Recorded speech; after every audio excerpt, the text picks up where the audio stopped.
Bonjour à tous et bienvenue dans votre journal des produits de bourse de l'Obstat du mardi 18 décembre.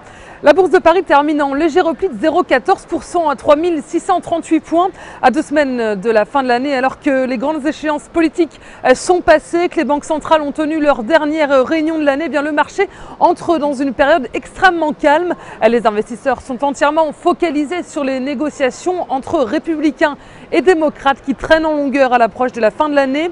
Sur les valeurs du CAC, on voit que certaines valeurs ont profité de rachats à bon compte, comme Peugeot, Bouygues ou Alcatel-Lucent. En revanche, Gemalto, le groupe spécialisé dans la sécurité numérique, chute de 4,09% après avoir subi des prises de bénéfices.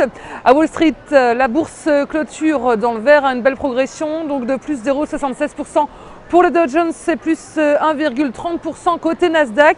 Les investisseurs croient en un compromis entre républicains et démocrates avant la date butoir du 31 décembre. Les chefs de file républicains, John Boehner, aurait fait une nouvelle proposition à Barack Obama. Les marchés ont salué cette nouvelle rencontre, signe d'une accélération des négociations. Sur le front des valeurs, l'indice phare du Nasdaq, Apple, grappille 0,69% après avoir pâti d'une baisse de recommandations des analystes de la Citi. Et les valeurs financières terminent en forme. Bank of America progresse de 2,81%, Citigroup de 2,31%, Morgan Stanley est à plus 2,60% et Goldman Sachs progresse de 2,46%. Et côté change, l'euro lâche 0,02%, 1,3163 $. Sur le front des matières premières, le pétrole WTI avance de 0,60% à 87,42 $. Les volumes sont stables sur le marché des produits de bourse avec 27,7 millions d'euros échangés dans une séance d'incertitude. Concernant la répartition par type de produit, les certificats sont en forte hausse à 91% des échanges. Les warrants sont en repli à 9%.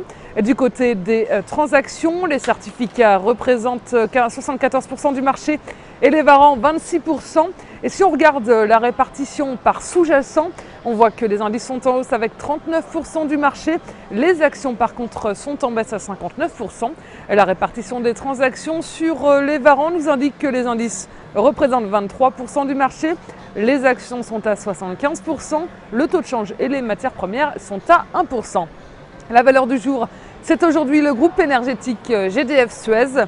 Graphiquement, le titre a enfoncé une ancienne zone de support datant d'avril 2012 à 15 € et qui devrait désormais faire office de résistance. Les moyennes mobiles à 20 et 50 jours maintiennent un biais négatif et le RSI journalier est coiffé par une oblique baissière.